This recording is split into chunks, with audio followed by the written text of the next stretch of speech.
ஜல்லிக்கட்டுக்கு விதிக்கப்பட்டிருக்கும் தடையை நீக்க வேண்டும் என்று ஜல்லிக்கட்டு உரிமை மீட்பு இயக்கத்தின் சார்பாக டெல்லி ஜந்தர் மந்தரில் காலவரையற்ற உண்ணாவிரத போராட்டம் நடைபெறுகிறது. இதுகுறித்த தகவல்களை வழங்குகிறார் நமது டெல்லி செய்தியாளர் ஹனிகுமார். ஜல்லிக்கட்டு போட்டிக்கான தடையை மத்திய அரசு நீக்க வலியுறுத்தி ஜல்லிக்கட்டு உரிமை மீட்பு இயக்கத்தின் சார்பாக டெல்லி ஜந்தர் மந்தரிலே உண்ணாவிரத போராட்டமானது நடைபெற்று வருகிறது. இந்த போராட்டத்தில் கோயம்புத்தூர், அதேபோல திண்டுக்கல், திருப்பூர் உள்ளிட்ட பல்வேறு மாவட்டங்களை சேர்ந்த ஏராளமான ஜல்லிக்கட்டு ஆர்வலர்கள் கலந்து கொண்டிருக்கிறார்கள். குறிப்பாக ஜல்லிக்கட்டுக்கான தடையை மத்திய அரசு நீக்க வேண்டும், அதுவரை தங்களுடைய இந்த காலவரையற்ற உண்ணாவிரத போராட்டம் தொடரும் என்று அவர் தெரிவித்திருக்கிறார்கள்.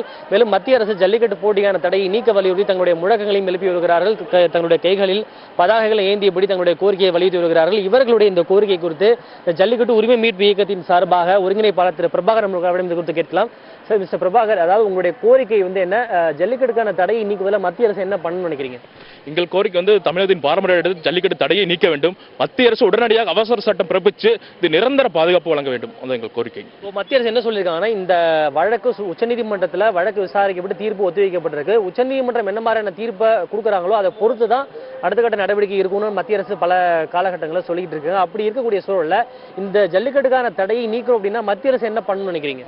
இந்த காட்சிப்படுத்தும் பட்டியலில் சேர்த்ததுனால தான் இந்த உச்சநீதிமன்றம் தடை விதிக்கிறது. அந்த காட்சிப்படுத்தும் பட்டியலிருந்து நீக்கி அரசாணை வெளியிட்டிருக்கு மத்திய அரசு.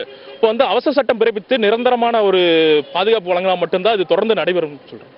உங்களுடைய இந்த கோரிக்கையை வலியுறுத்தி மத்திய அமைச்சர்களையோ யாரையும் சந்திக்கிறதுக்கான வாய்ப்புகள் இருக்கா? அடுத்த கட்டமாக உங்க நடவடிக்கை என்ன? குறிப்பாக இந்த ஆண்டு பொங்கலுக்கு ஜல்லிக்கட்டு போட்டிகள் நடைபெறும் நம்பிக்கை உங்களுக்கு இருக்கா? அப்படி நடைபெறவில்லை என்றால் உங்களுடைய அடுத்த கட்ட போராட்டம் என்பது என்ன? இப்போ நாங்கள் இன்று போராட்டத்தை காலவரையற்ற உண்ணாவிரத போராட்டத்தை தொடங்கியுள்ளோம். தடை நீங்கும் வரை எங்களுடைய போராட்டம் தொடரும். மத்திய அமைச்சர்கள் பேச்சுவார்த்தைக்கு இந்த ஆண்டு உத்தரவாதம் அளித்தால் மட்டும், உறுதியாக நடக்கும் என்று எழுத்துப்பூர்வமாக கொடுத்தால் மட்டும் எங்களுடைய போராட்டத்தை கைவிடுவோம். நன்றி. அதாவது தங்களுடைய இந்த கோரிக்கை நிறைவேறும் வரை காலவரையற்ற தங்களுடைய உண்ணாவிரத போராட்டம் தொடரும் என்றும் மத்திய அமைச்சர்கள் உறுதி கொடுத்தால் மட்டுமே இந்த போராட்டத்தை கைவிடப் போவதாக ஜல்லிக்கட்டு ஆர்வலர்கள் தெரிவித்திருக்கிறார்கள். புதிய தலைமுறைக்காக டெல்லியிலிருந்து ஒளிப்பதிவாளர் பவன்குமாருடன் ஹனிகுமார்.